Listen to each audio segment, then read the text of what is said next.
We are live. All Right. right. Welcome back to the iFilmmaker podcast. My name's Ariel Martinez, Mr. Cervatelli on the other side of this chat here. What's going on? What's going on, buddy? So it's been a while. We haven't posted in over a week since we were at NAB. I've been catching up on a lot of work from what I missed while I was at NAB. I don't usually get to go to trips like that without it being a job. So I had to definitely put things on hold specifically for that. And I gotta say, I am definitely not regretful of that. No, it's well worth it, man. Absolutely amazing. I don't think that we couldn't cover everything that we did and we experienced and all the connections that we made in one episode for sure. But it was quite incredible. It was incredible. Yeah. I mean, it was awesome to have you there too, man, to run around with somebody. This is my third time going NAB in Vegas. I've done once in New York, and I've only done it by myself. And kind of before I started doing more of this online self-promotion per se, podcasting, YouTube. So I was just kind of running around looking at gear, looking at the software, and going to Adobe's booth and learning really, which was fun, which was a lot of fun. But this year was a different kind of fun, running around with you and kind of putting ourselves out there and trying to work with and collaborate with other companies and other people. And I got to speak for ICANN, which you got to see, which was a lot of fun as well. Yeah, it was really cool. And so, yeah, it's just a different experience, and I really enjoyed it, man. It was a good time. Awesome. So I want to say hello to everyone that's tuning in. We're actually getting quite a few viewers right now. Thank you, everyone, for joining us. Twisted Art Productions, welcome back. Always here. Love it. Yeah, dedicated. So today, well, just a reminder to everyone that's listening to this either on iTunes or SoundCloud or Google Play. We are doing this live on YouTube as we usually are. And if you guys want to get those notifications, join us while we are live. Go over to our YouTube channel, subscribe. It's the iFilmmaker Podcast YouTube channel. Subscribe, make sure you're notified every time we go live, because as you can see, these episodes are becoming more and more sporadic because we do have jobs and stuff. But I don't want to say too much, but I just want to say that this trip to NAB has really opened a lot of door for us to do some future collaborations with some big people, good companies. And we're definitely working on a few things, including making our team bigger, which I haven't talked to you about. We'll talk about that soon.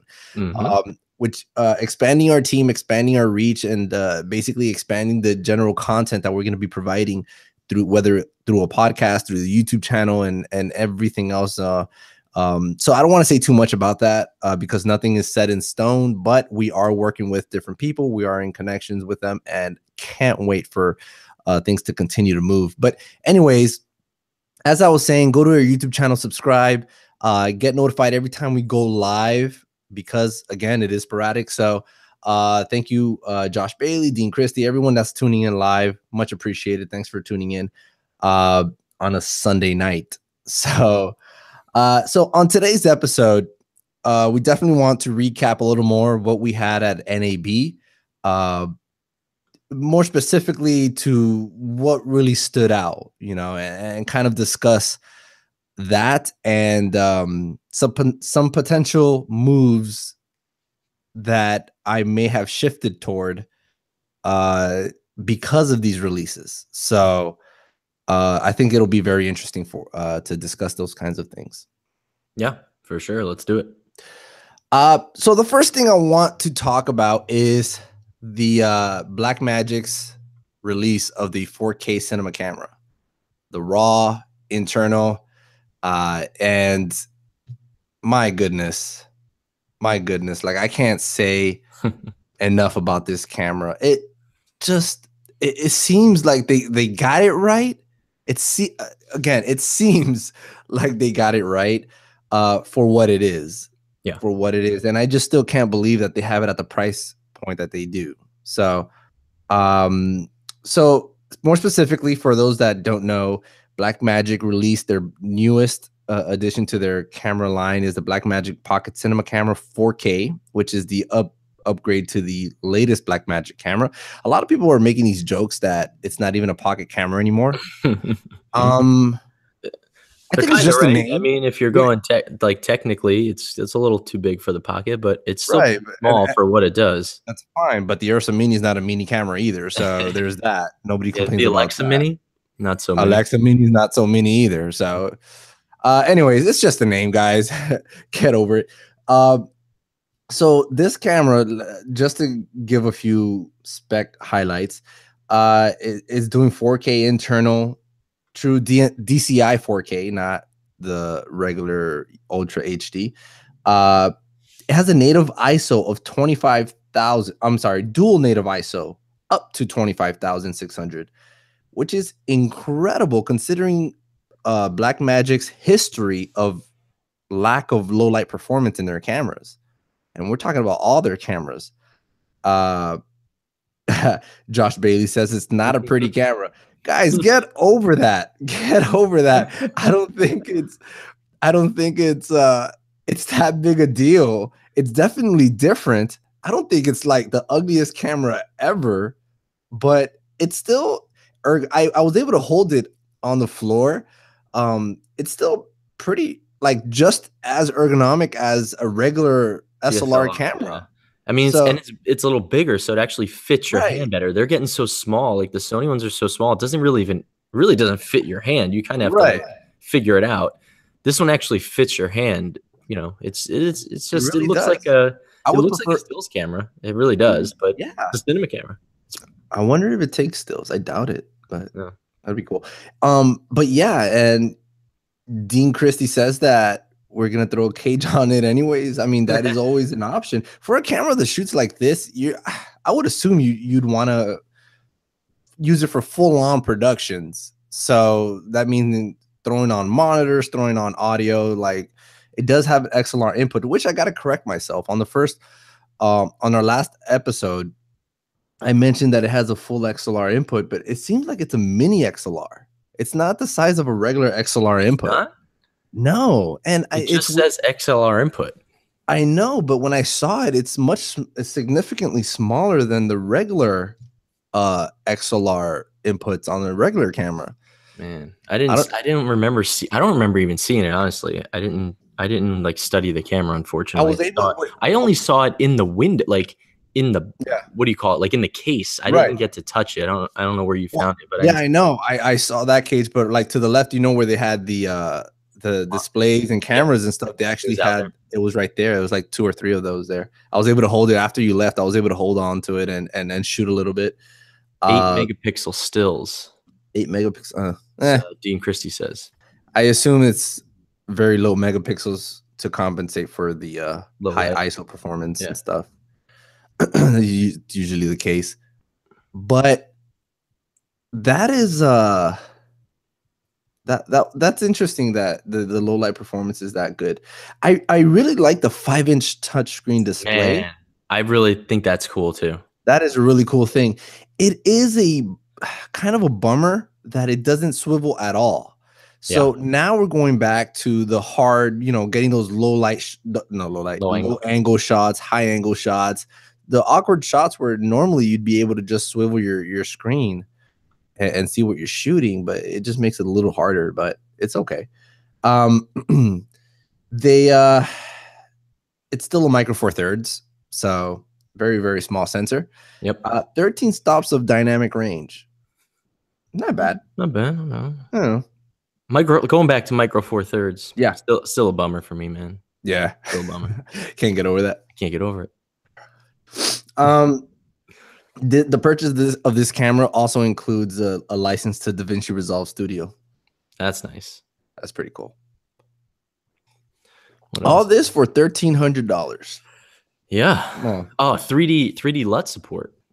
Very cool. I'm not very familiar with 3D LUT. Like, what's the difference between that and regular LUT? If anybody in the comments can I don't think. I mean, that's what they are. They're just the cube-based LUTs but the camera supports it, so you can now load them on there, which you can't do on like DSLR or SLR cameras, or mirrorless cameras.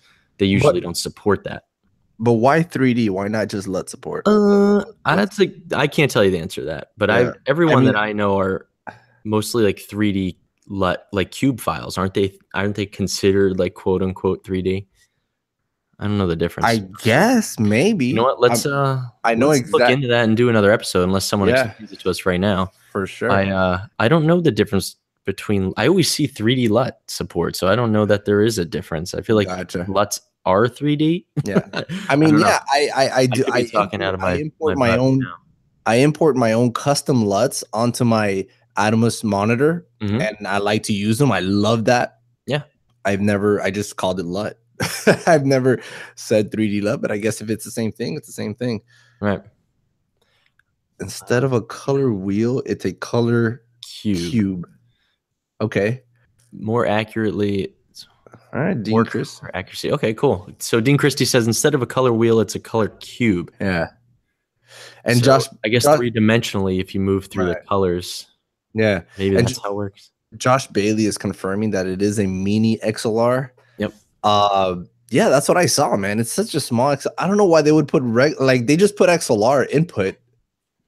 It should say mini XLR input. That's extremely I wonder if it comes with a like converter like a cable or something. Because how are you gonna I mean, at least you can then, even if you're coming from a regular XLR for your lavs or for your boom, you could at least plug it into the supplied converter, right? I would hope they would give that to you. Here in the description, not in the headline, in the description, it says audio features include a mini XLR input. So they are saying it right here. Yeah. But you know where it was that I saw that? On Blackmagic's site. I'm looking at it right now. Blackmagicdesign.com. Yeah. Blackmagic Pocket Cinema Camera 4K description. In the description, it says blah, blah, blah.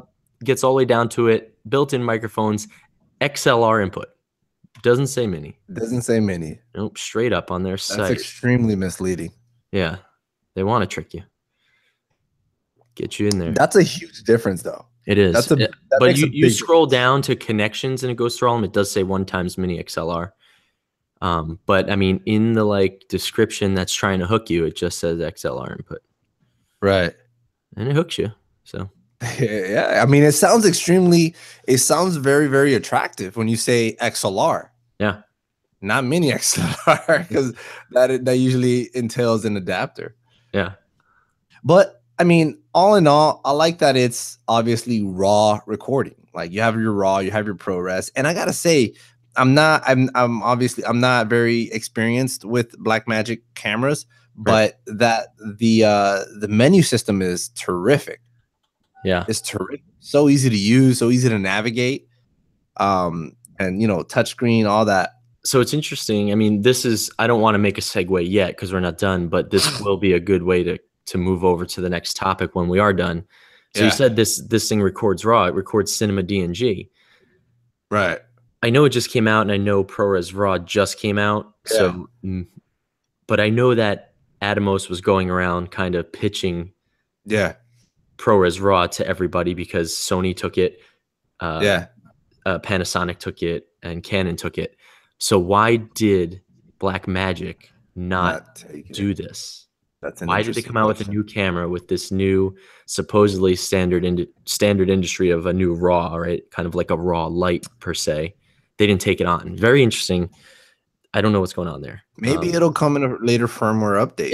It has to, man. If it is what it's supposed to be, right, it's going to be everywhere. It seems like it would become the new industry standard is the ProRes RAW recording. Yeah, the new RAW standard. Yeah, because we'll talk about that. We'll get to that. Yeah, definitely. I definitely want to start with that. Definitely want to talk about that.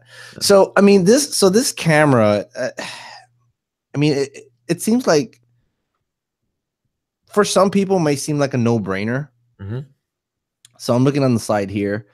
It has a full HDMI out.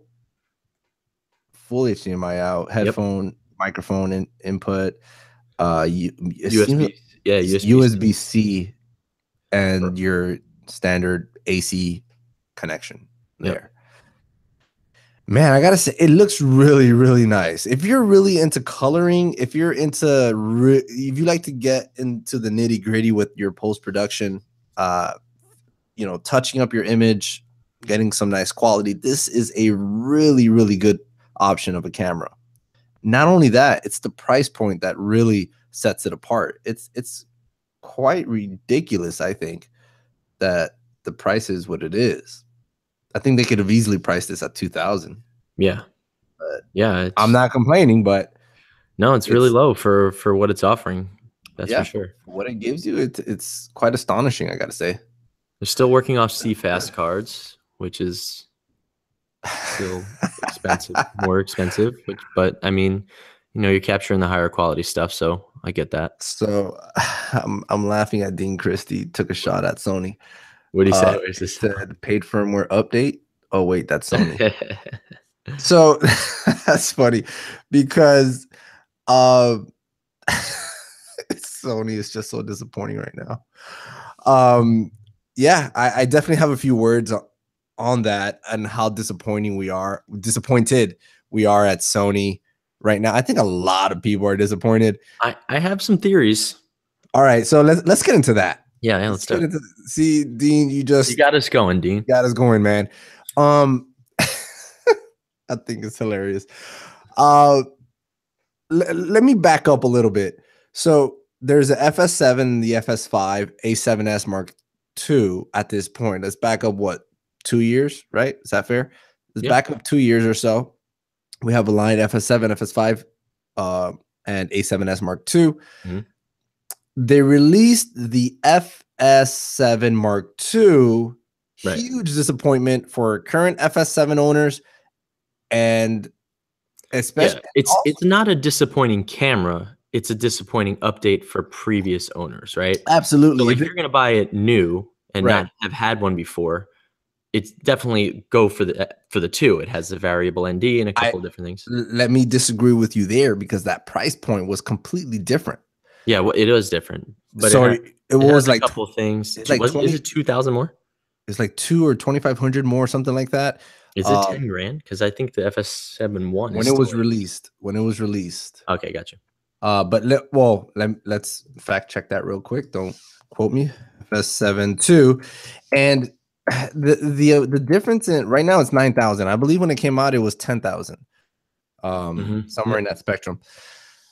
So the FS7 Mark II was just a huge disappointment with regards to its update to whatever it was supposed to have better than the FS7.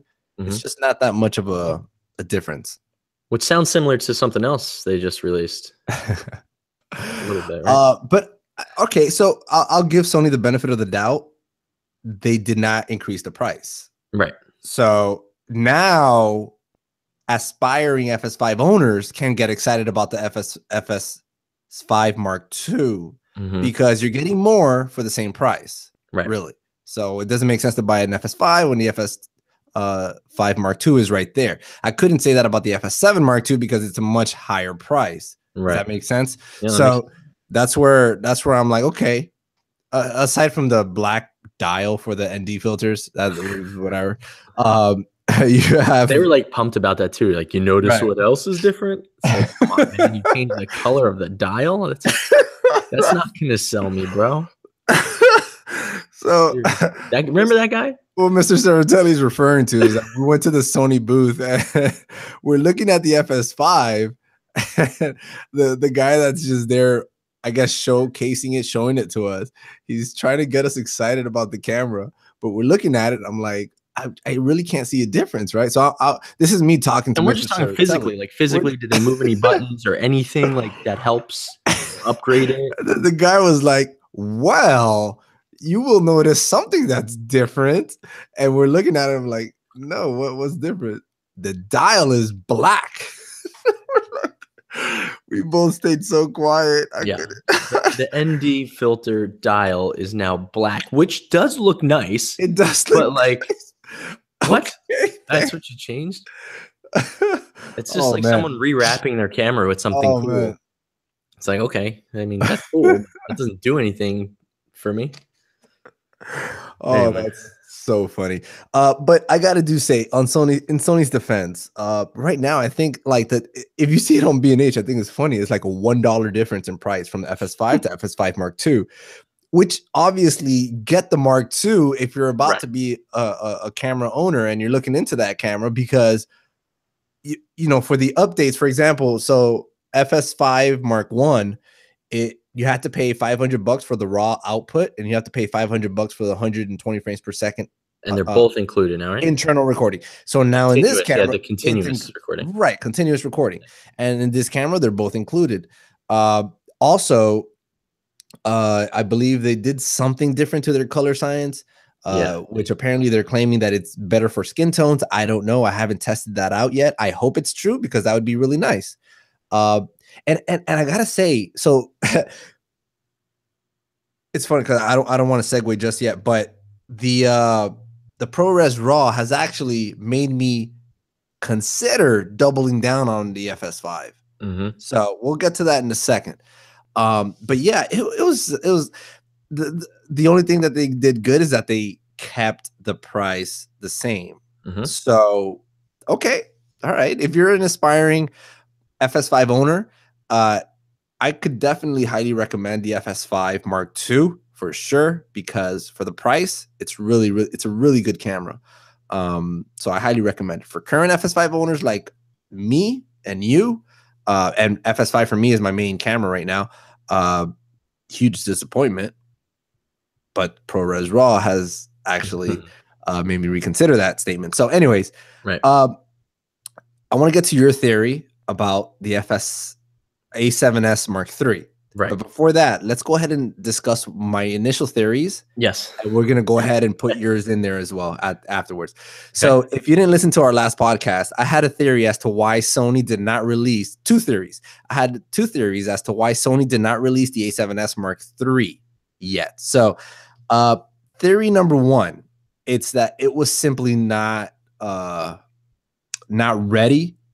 Not ready. I think that they released the FS5 Mark II. This is my first theory, that they released the FS5 Mark II because they did not want to release the A7S III at its current state. So the FS5 Mark II is a huge distraction for that. That's my first theory. Second theory is that they fear that with the GH5 is really making some waves, like huge amounts of waves. If you see, and I'm talking even with me, like I'm even considering it like strongly at this point. And the GH5S as well. I think Sony is scared that if they release the A7S Mark III at its current state and it does not live up to the expectations of the standard that GH5 has set, that they would lose a lot of loyal customers, a lot. And people would just start going, they would overlook the fact that it's only a micro four thirds sensor. But now that you have two options at the price point, because the GH5 is only $2,000, just under $2,000. The GH5S is 2,500, right? And you get that low light performance. So you get the best of both worlds. Let's say you get them both, $4,500. The A7S III would probably be about a little over $3,000. Yeah. So you could imagine it'd be less with the way the A7R3 came out, right? $3,000, right over $3,000 as well. Right, so I can't see it being less. It'd be less of a camera somehow if they did that. Right. So that's my theory. I think that they're scared that they won't live up to that standard that the GH5 has set. Which this is what I love about a free market, man. You put on some good products, and everyone has to compete to get a better product. So, anyways, those are my two theories as to why Sony has not released the A7S Mark III. I don't even know if I should expect it for Cine Gear, but I'm considering a new camera purchase. But I'm gonna wait till after Cine Gear to see if this is like their last chance, honestly, for Sony. Like I'm not even waiting anymore. I need a more versatile handheld camera. The A6300 is gorgeous, but I need something with a little more features, like I can monitor audio, etc. So I'm considering something else, and I will tell you about that later on. But yeah, I'll wait till Cine Gear to see if Sony actually goes ahead and makes that announcement. So that being said, let's go ahead and listen to your theory as to why the A7S Mark III is not released. Yeah, so mine is not very far off from yours, but okay. I just have one thing being with what was released that I think they might be waiting on or trying to fix before they release. Very similar to what you're saying, but I want to try to pick one specific thing that I think they might be waiting on to try to figure out. And I think that is more so not what the GH5 is doing, or any other camera in particular, but maybe because they heard about ProRes Raw coming out, and maybe they're trying to get a raw output out of a mirrorless / DSLR, whatever you want to call them, and be the first camera to have a raw output. So you can now record ProRes Raw externally, of course, but to have that raw output, which none of these cameras have. So to be the first SLR camera. Yes. SLR camera to have that low light capability and have a raw output capable camera in your hand, in your pocket almost, right? Would that include 4K 60? Well, yeah, that obviously. I think externally, right? That's what it would do too. You could do 4K 60 in ProRes Raw. Yeah, up to HD 240, I believe. Yeah, that would be impressive to output. I mean, now you're not running around with a a camera in your hand. You have to have at least a 5-inch monitor on top of it. But I think that's possible. I think that is going to be the next biggest thing that comes out of a DSLR camera, a DSLR size camera. I don't know if it's going to be the A7S III, but maybe that's one of the things. Just because of ProRes Raw, I'm thinking maybe that's what they're waiting on, trying to figure that out. I would love to see a BNC connector on there. SDI. I'm sorry. So that's the thing. At this point, it's only recordable externally through SDI. I don't think you could go out through HDMI, because HDMI will be a straight video signal. I don't think you can get a raw signal out of an HDMI connection. I'm 99% sure on that. So gotcha. No camera will be able to output a raw signal through HDMI. So they'd have to incorporate an SDI. I didn't know that. So I don't know if that, does that make the camera bigger? Maybe. Yeah. Is the Blackmagic Pocket Cinema Camera 4K bigger? Yes. So, and they threw things like that on there, right? So they're throwing XLRs and stuff on there. So an SDI out of these cameras, maybe they start getting a little bit bigger again, just to give you way more, and it doesn't have to get that much bigger, most likely. So stop, you're getting me excited. It could happen. All right, if it's not the A7S III, that's gonna happen. Yeah, very soon. Let me backtrack to a few comments here that were made and were actually very interesting. So Dean Christie saying, would that cause it to be taxed as a video camera and thus taking out the record limit also? So, and what he's referring to is by adding the raw output through a SDI. Yeah. Is that the case? I don't know. I don't know if just because you're exporting. No, I don't think so, because you could still now export not a raw signal but a video signal, right? So it's still not a video camera, because it does limit you at 29:59 as far as time. So even if it's exporting a raw signal, the camera internally might still record only up to 30 minutes, but you could record externally for as long as you want, which you can do now. Yeah. So I don't see how that would make a difference. Yeah, that's true. Yeah. That's true. It's a good point. Yeah. So Brandon saying Jersey, that idea is mind-blowing. You're welcome, Brandon. I think Sony can pull it off. You know what? I think so too. I think they have the technology to do that. I don't know. We'll see. I do have to say, before getting to ProRes Raw, because I know that's the most anticipated release, I think, this year yet. I am super, super, super excited about the new Atomos Ninja V monitor. Ninja V? Ninja V. Is it a 5? Ninja 5. Ninja 5. Okay. That's the Roman numeral 5. Yeah. So the Ninja 5, whatever you want to call it, Ninja V. Does it have ProRes Raw capabilities? Is it new? No, it's not new.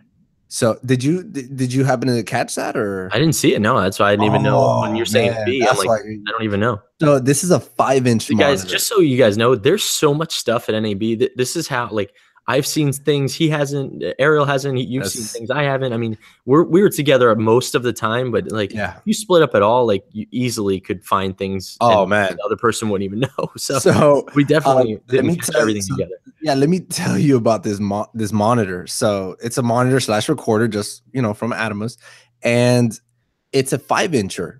So it's not a 7-incher, it's a 5-incher, and it's only HDMI, which would pair extremely well with any HDMI camera that outputs that can get you a signal, um, and and um, and get that 422 10-bit. Yeah. The cool thing is you can go up to 60p. So I forgot his name. What's the guy's name from right now he's with CVP. He does he used to be with Digital Rev. The guy that does the camera reviews. Anyways, he did a really good review with the GH5 and the Ninja Inferno. Amazing recording externally to that monitor. But I always thought while he was doing it, that monitor is way too big. It's a 7-inch monitor. It's way too big for that camera. I would hate to shoot that way. This fixes that because it's a 5-inch monitor with the same capabilities. One thing that is a bummer though is the caddy is a little different. I think the SSDs are different, so I couldn't just use the memory that I have for my Shogun Inferno on this. It's a little different. Yeah, they made it different, smaller, something like that. Is it just the caddies though, where you could take the SSDs out and switch the caddies? I'm not sure. I might be wrong about this, but I saw it completely different. Right. It's kind of weird. I have to look into that and get back to you. But it's really cool. If you, I don't know if you're on B&H right now, and you just type in Ninja V, and you'll see the monitor right there. It's a 5-inch 4K HDMI recording monitor, 10-bit 422, and it has a 1000 nit display, so it's nice and bright even outdoors. Why they have it pictured here with a Nikon camera is beyond me. Coming soon. They had it with the Nikon camera. Oh, I see it. Oh, I see. Well, the first it's on FS5. Right. Is that a 2? It might be a Mark II. No, it's a Mark 1. And then you don't see the dial wheel is still silver. Come on, man. Oh yeah, that's that's the teller right there. Oh, see, it says records to mini SSDs. So they are different sizes. Yeah. Well, I guess in order to get it down to 5 inches, or they had to shrink them. I guess, but I feel like it should have fit in there, man. Come on. But anyways, it's pretty cool. It definitely makes the ergonomics of shooting with the GH5 and and an external recorder much better. A much better scenario if you're going handheld and still want to get that better quality 4K 60p, whatever you want externally, and not have to compromise on the color science on there. So more color range on there when editing. So did he say that Josh Bailey just said they have a picture with an Xbox? That's funny. Oh yeah, here it is. They have it pictured here with an Xbox and a Sony PlayStation. So I guess you can play games on it too. I mean, if it has a signal, like, why not, right? You can record your gameplay on there. Ooh, okay, Twitch and all that. People are gamers, yo. That stuff, man. It's like one of the biggest industries right now. That's funny. That's funny. All right, let's get to the good stuff now. The ProRes Raw. Yeah. You just made on the Jersey Filmmaker channel, you just made a cool video explaining what ProRes Raw is. Yes. Would you go ahead and explain to us? You definitely probably know more about this than I do. So yeah, I took a real liking to it out there when they announced it, just at least getting to know what it is. Just a little. Because I mean, the idea of it is really cool, right? And you're a ProRes lover, right? You love that codec. It's an industry standard. It's the highest. It's pretty much the highest quality video codec out there that everyone uses. Before Raw. No, I'm saying ProRes in general. ProRes Oh, in general is the highest quality video codec okay. that people output to, Gotcha. Gotcha. right? Okay. Do you agree? I mean, Yeah. right? So now that's again the video codec. To be able to manipulate that in post is really nice. Like it has range, but it's still a video file, and there's limits. You can't manipulate the raw data, obviously, which you can do with raw files. Now, raw files are great. Who wouldn't want to work with them if they weren't so freaking big? Exactly. Right? Just to give an idea, my FS5 outputs a raw signal, and I'm capable of recording that raw signal into my Shogun Inferno. However, 1 minute of footage equates to 20 gigabytes. Yeah, For that's 1 insane. minute. I mean, now that's really big, and I don't know why Sony does. I've never even recorded Sony RAW because of that. The only time I record RAW is out of in RED cameras, and you can like compress it in all different ways, so they become workable files. But still, I don't do that on a regular basis. That's more so when a client needs that or wants that, or I feel like the project is worth using it for, or I know I need that kind of power with my colors and stuff in post. So, Sure. you know, it's a much more rare occasion because I know the file size and the workflow, and it just takes too long and end up not doing it because it's just not worth it unless they're paying for it most of the time.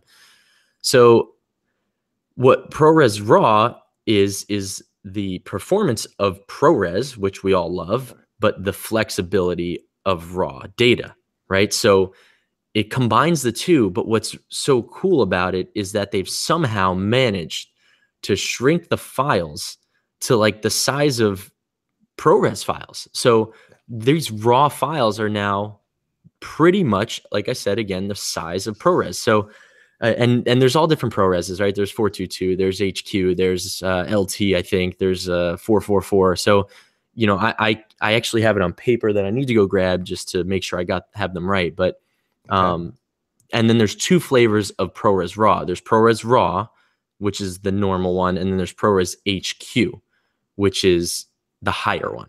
Okay, so ProRes HQ is, I think, I'm going to get the paper before I say this one because I'm going to get them wrong, but I'll compare the sizes after I'm done. Yeah, here. go get the paper. Yeah. And so while Anthony gets that, what I want to explain is that, so Brandon asked me, how do I manage those files, those 1 minute, 20 gigabyte files? The answer is I don't. I refuse to record raw out of my FS5, which is why I'm always recording ProRes, because it gives me some fantastic video quality. And in the Shogun, you know, you're able to do the LUTs. In my Shogun Inferno, you could bake in the LUTs if you want to, and it just gives you such great range when it comes to dynamic range. You have the HDR in there, and the ProRes just gives you a lot more flexibility. Right. Now, I think it's appropriate to mention that none of this makes any sense. None of this matters if you don't use it properly, because at the end of the day, it's only for post-production flexibility. When you're delivering a project, you're not delivering a 10-bit or 12-bit final product to your client. It's usually around an 8-bit, but you're able to manipulate those colors a lot more in post with having a less compressed file or codec, for example. So it's just, I think I should mention that. So if you're 100%. if you're just starting off, this might not be for you. It might not be for you. I recommend you get yourself a starter camera. It doesn't matter. If it was that important to use every time, I would use it every time. But you can get very good looking, very stylistic, and you can push and pull colors without raw. It's possible. Yes. You know, you just have that extra space when you have raw, and you can, again, it's raw. The data is not affected prior to getting to this codec and compressed. So, but that doesn't mean you can't get good stuff out of everything else. You can get very good stuff. The reason why I love to shoot ProRes out of my FS5 is because Sony's color science is just not that good at all. So skin tones tend to be a little more greenish, yellowish, and I hate that so much. With That is the most frustrating thing. Wait, this is another rant. Let's not even talk about that. I love Sony cameras, but it's a love-hate relationship, man. Yeah, it really is, because with you know, I Sony. know how to work with it now. It's just you have to work with it every time, right? So it's like for me, honestly, and this is why I know you're not a big fan, but I keep looking back at the C200 because I'm just so in love with Canon colors. That's why I'm leaning towards this. I know, and now I know you're not on the bandwagon of the Eva 1 so much. We could talk about that too, but so like, all right, let me continue, because we're go going. ahead. All right, so back to ProRes RAW, guys. Sorry. Yeah. Sorry, I have the comparison. So ProRes RAW, their data rates, which relates to their file sizes, right, are very similar to ProRes 422 HQ. So, which is kind of middle of the road, right? There's ProRes 422. I think there's a ProRes LT that's even lower. 422, then ProRes 422 HQ, then ProRes 444 on the way going up. And so I think there's a ProRes even higher than HQ. I believe there's like an it's XQ 444. XQ 444. There's actually 4 4s, but so ProRes RAW is equal to ProRes 422 HQ, which is the second one down, and then ProRes RAW HQ bit rates and file sizes are very similar to ProRes XQ 444. So we're talking about with regards to storage. With the way it records and stores it on your memory card, and like what the file sizes will end up being, compared to a 12-bit uncompressed RAW, which is more than twice as much, like just barely over twice as much, but twice as big. So we're cutting the file sizes of RAW in half, essentially. That's crazy. And now 12-bit uncompressed, when you say that, like all RAWs are compressed, even if it's 2:1. Like, you've worked on red cameras, they do a good job of showing you that they're compressed.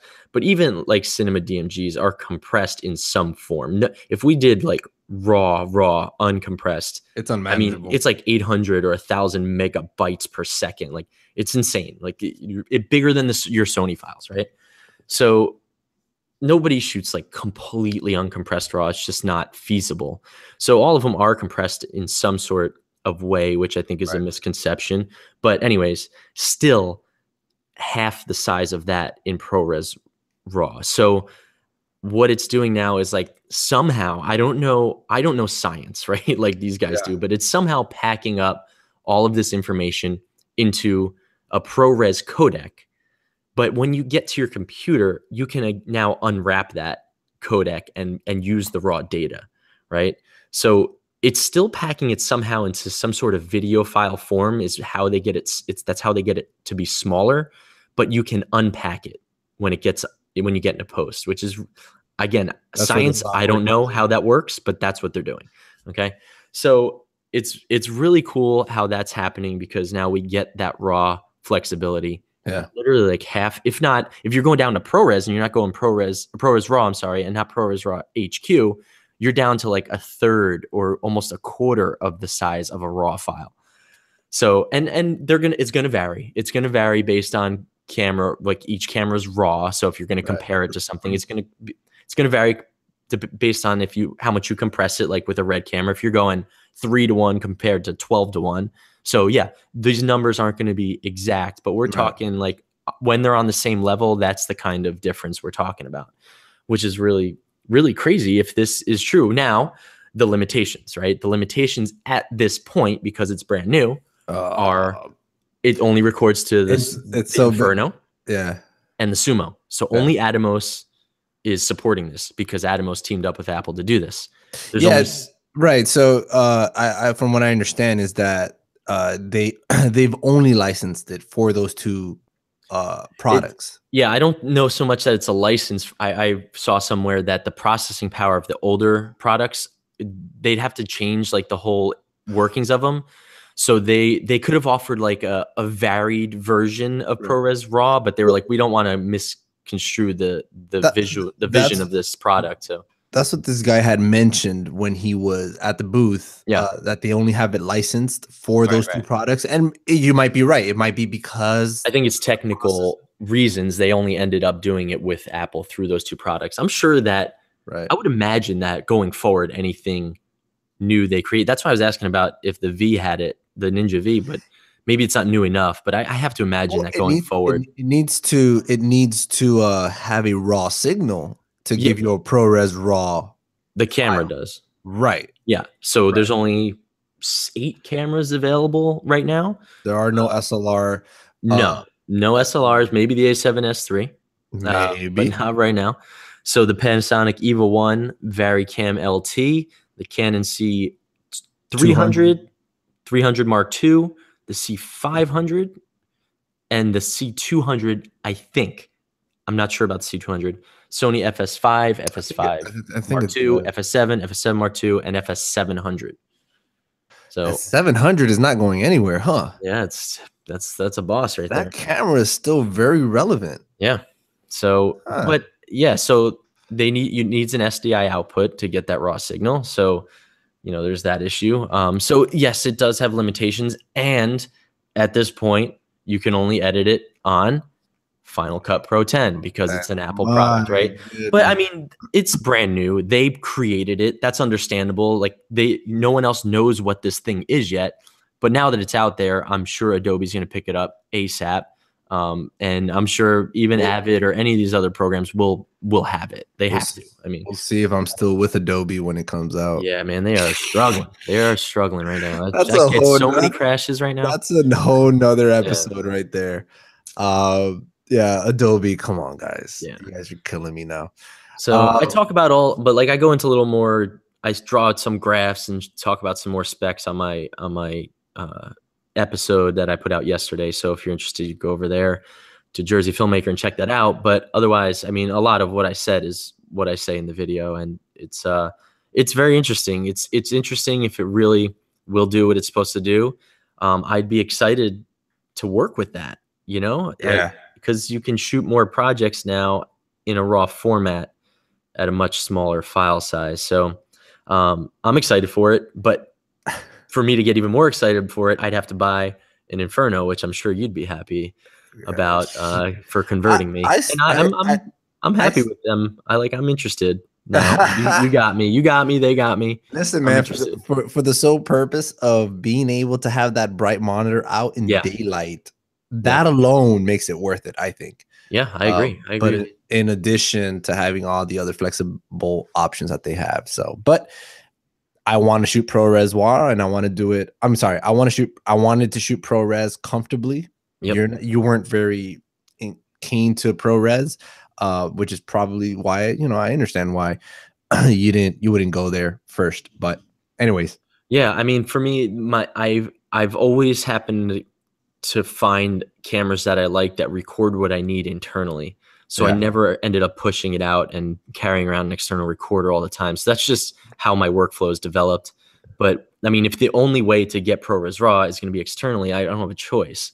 So then I'd have to get that monitor and I'd have to record externally, but it might be worth it. I mean, maybe that now it might I would still probably not shoot everything there, but now my option to be able to shoot RAW for more projects would be available to me more so than it is now.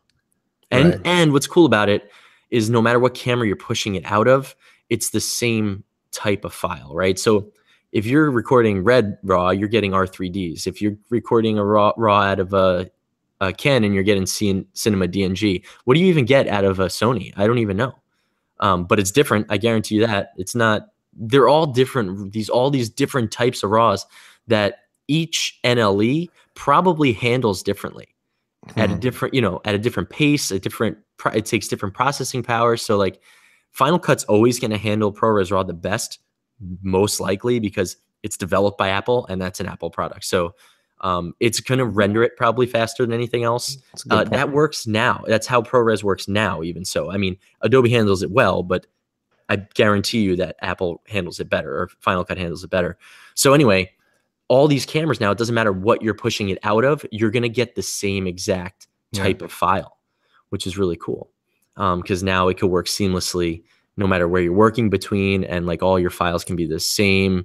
And it's just like, if it works on Adobe and it works well, then great. You don't have to worry about potentially renting another camera and having a different codec to work with that you've never worked with before. And like, it just becomes a pain. Yeah. So, I mean, not that those are huge issues these days. They generally play pretty well, but it's cool that it's going to be, a standard, or Yeah. it can be. It can be. Yeah, I'm very excited about it. It's so I'm itching to edit it because I have it already on my Dude, Shogun. I gotta find. I mean, I'm not joking. You texted me earlier this week, like, "Hey, man, do you have Final Cut 10? I want to try this ProRes RAW because you have something that can record the ProRes RAW."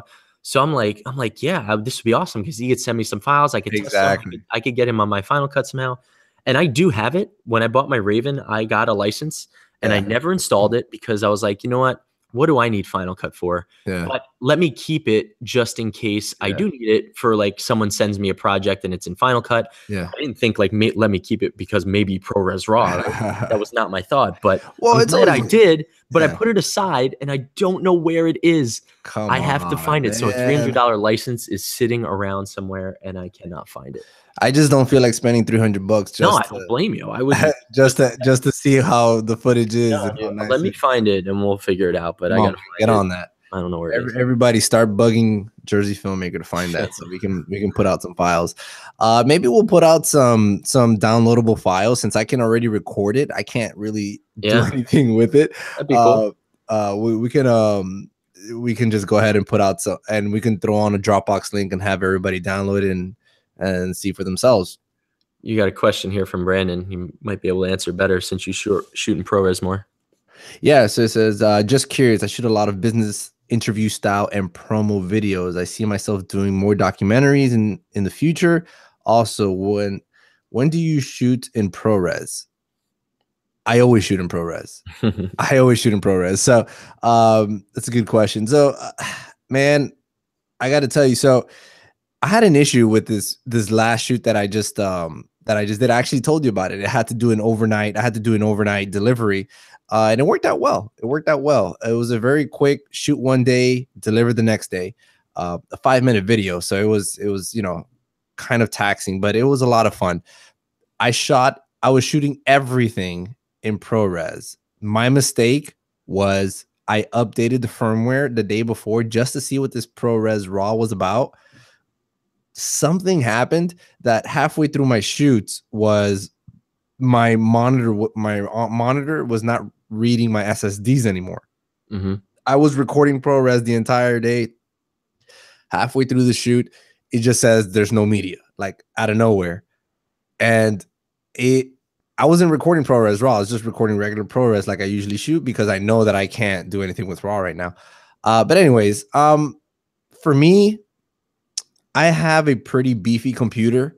So I know that ProRes RAW, my computer can handle it no problem. I'm sorry, I keep saying ProRes RAW. It's ProRes. I know that my computer can handle it no problem. I can't say the same for my laptop. So if I know that I have to deliver fast on my laptop, I don't think that shooting ProRes would be the best option or solution.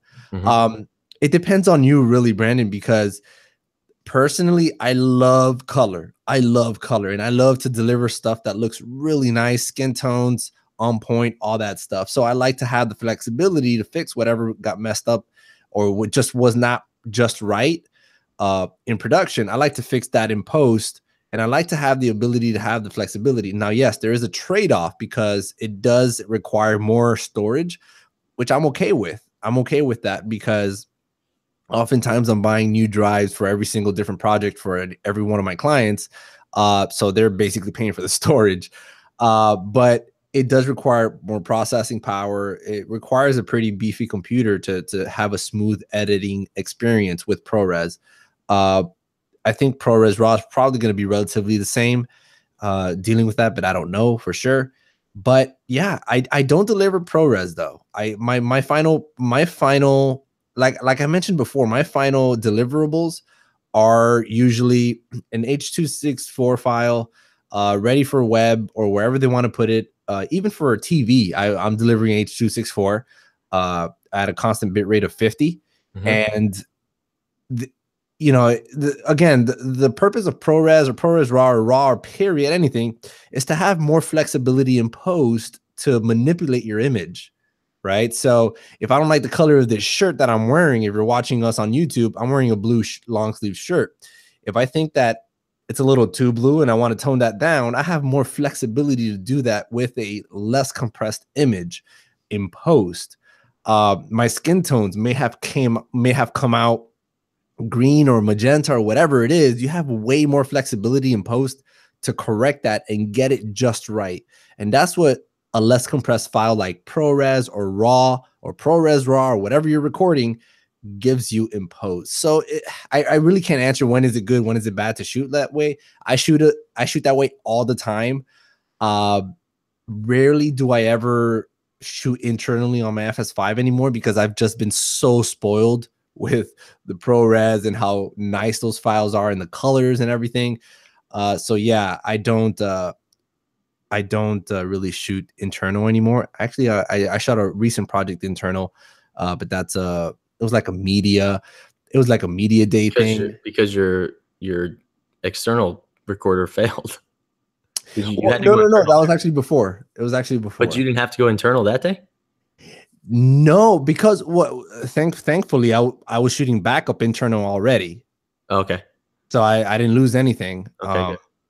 But I ended up doing finish it internally, yes. I assume. Right. So no, I did not mix and match the ProRes with the internal. I just did all internal. Yeah. All internal. I didn't want to have good files and higher quality, less quality.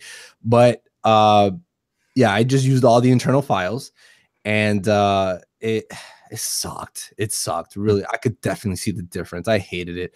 But I mean, my client loved it. They were super happy with it. More impressed that it was able to be delivered on time, like the next day, like I promised. But anyways, it's a huge difference for me personally. My advice to you, Brad, here's a final note. I would recommend, if you have the ability, go ahead and shoot raw, see what it's like, see what it takes on your computer, how taxing it is. If you're able to do it, I love doing it. I love color. Not raw, ProRes. ProRes, yeah. Okay.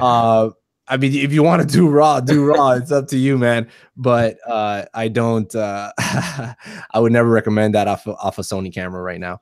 I see one more question here that I didn't talk about that I do want to touch on for the ProRes Raw. Do it. And Dean Christie said, okay, but how does the file size get smaller with better lighting? Yeah, I saw that. I was interested. So I again, this is another like technicality and science thing that I'm not going to be able to explain. I could just explain the concept. And from what I've learned, it's just somehow the way the light hits the silicone on the sensor and the way that gets processed.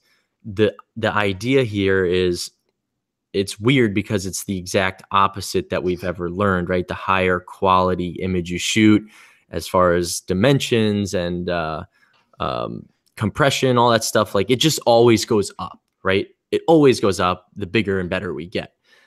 Somehow they've figured out to make this, the more light you feed the camera, the better the camera can see, the lower the bit rate and file size. But if you shoot a low lit, hard to see, grainy image, it somehow goes up. So it used to be, if you shot a black screen, what happens is the camera processes the black screen, and any pixel that doesn't change, it doesn't need to process it again, right? Yeah. So when you're shooting a black screen, let's say you just shoot a dark room, it doesn't really have to take a lot of bitrate power to reprocess everything, because it's just a dark black pixel every time. Sure. Right? So, but the more light and colors you let in, the more it has to process, because there's so much more it sees and goes on. That's what normally happens. But now somehow they've figured out to make it the opposite. So I think what's happening is that it's just in general shooting at these, it's really good at shooting at lower bit rates and getting smaller files when there's a nice image. But when there's a lower quality image, it's fighting to increase the quality of it. Somehow, like they've gotten it to try to make such a good low image or bad image quality, like get it to be a good quality, that it's working harder.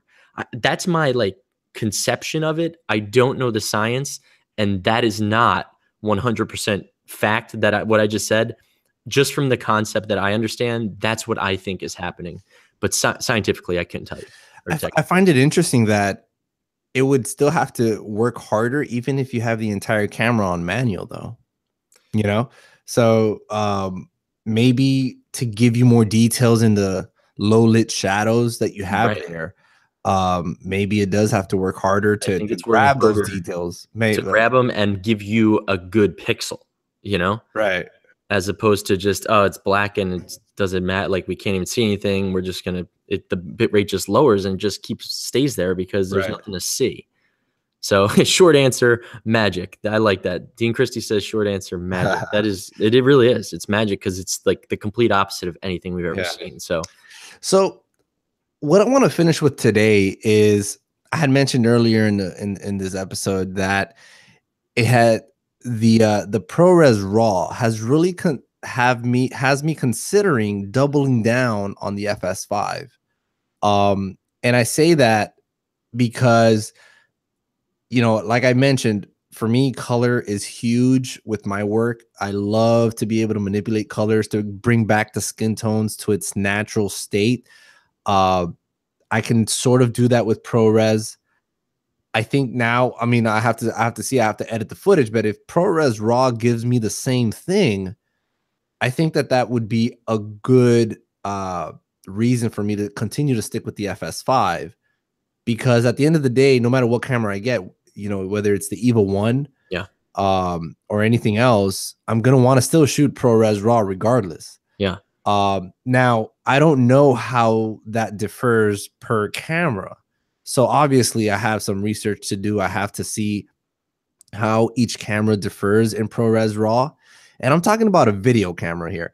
I'm not talking about an SLR. I'm talking about a video camera that's capable of ProRes RAW. So that's why I say that, this new release has basically what it has done is gotten all the cameras that I've been considering and putting them all on the same standard same level playing field. But that's what I'm considering now. And with the FS, it's so funny. As much as I ranked on Sony, it'd be so funny to see if I get the FS5 Mark II.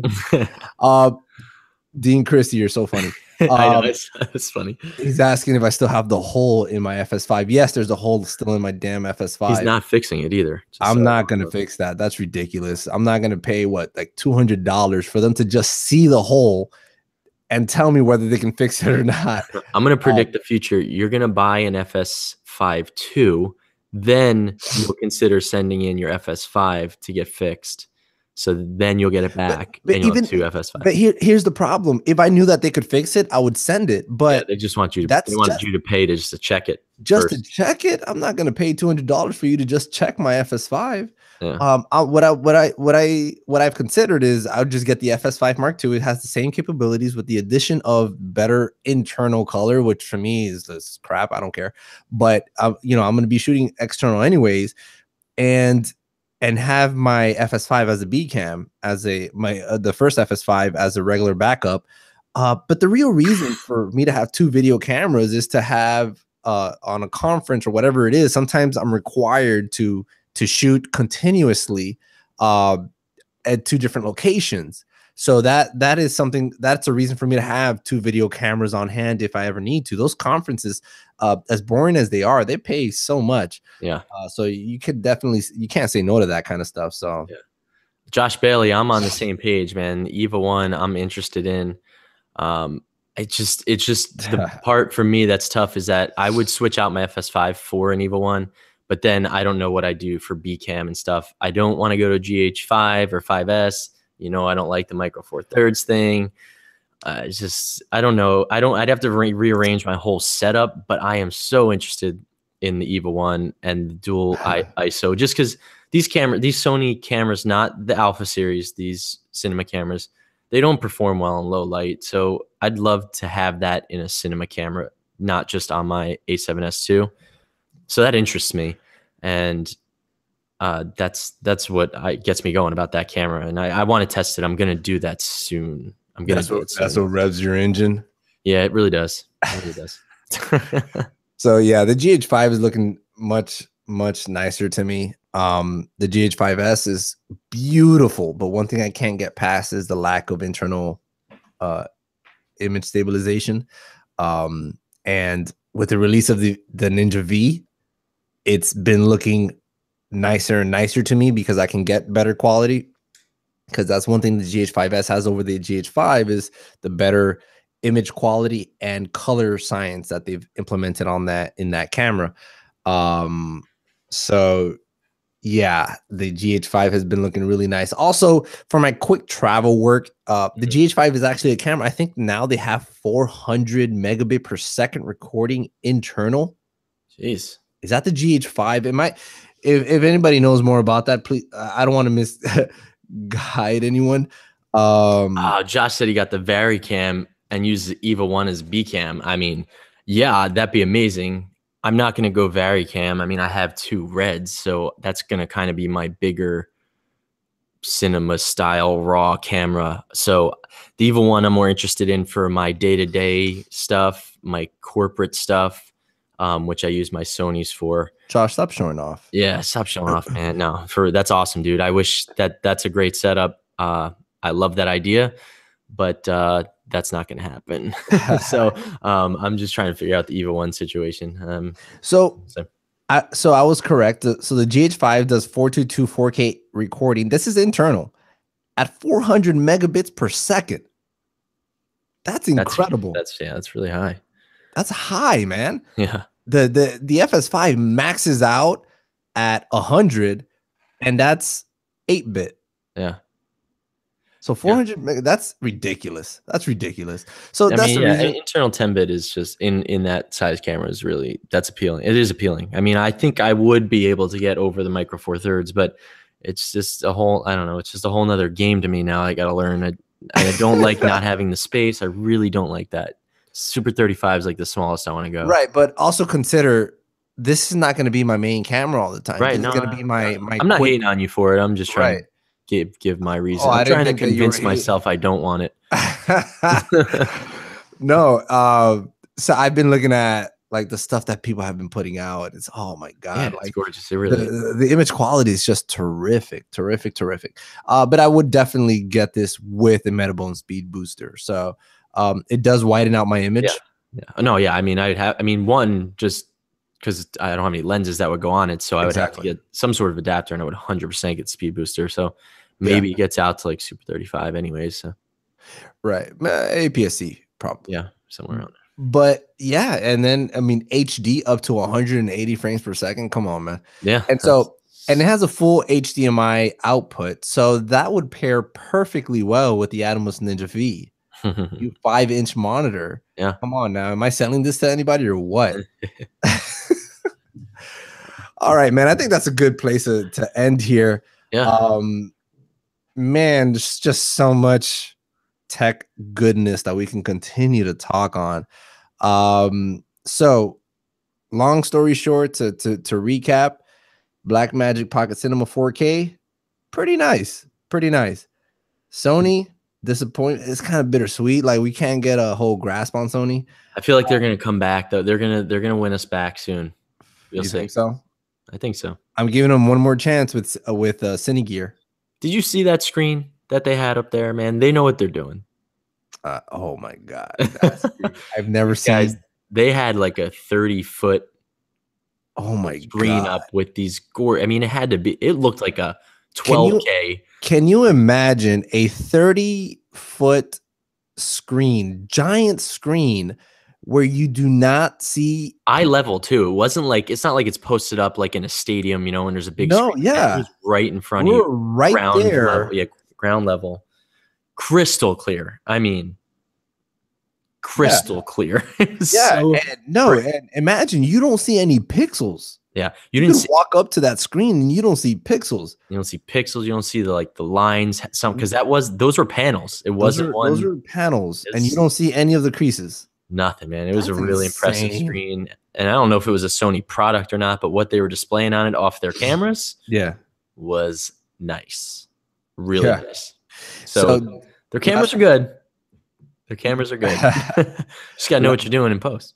Yeah, that's true. So last thing Dean Christie's putting off is that the Micro Four Thirds adapter lenses are stupid expensive. Cheapest I found was like $400. Actually, correction, that's like, I don't know, that's the cheapest. But the one I'm getting, the Metabone Speed Booster, is like $700. Yeah, the speed boosters are 6-7. I mean, even for the Sony E mounts, it's the same. It's like $300 or $400 for the regular adapter and like $600 for the speed booster. I think there's like a calm light or something like that. Yeah, I don't know if I'm But yeah, but I mean, you're right in the sense that I'd have to buy yet another. I have 3 Metabones adapters already for my Sonys. Now I'd have to buy a whole new round of them.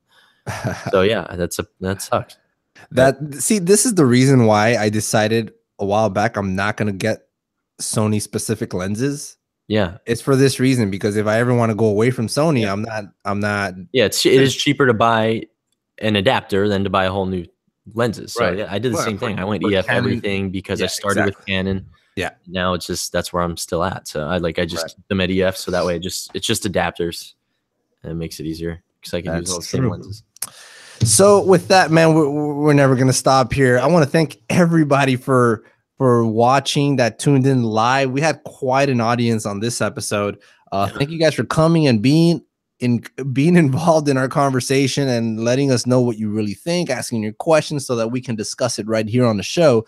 And for those of you that did not was not able to come because you didn't get notified, is because probably you're not subscribed. So go over to the iFilmmaker YouTube channel, subscribe, get those notifications when we go live. Again, they're sporadic. We don't know when it's going to happen. We literally texted each other like a few hours ago to see if we're available.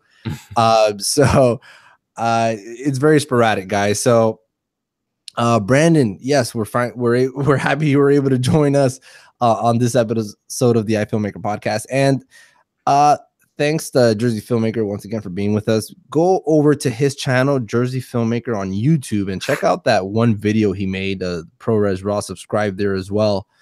Good explanation of ProResRAW. I thought it was quite interesting.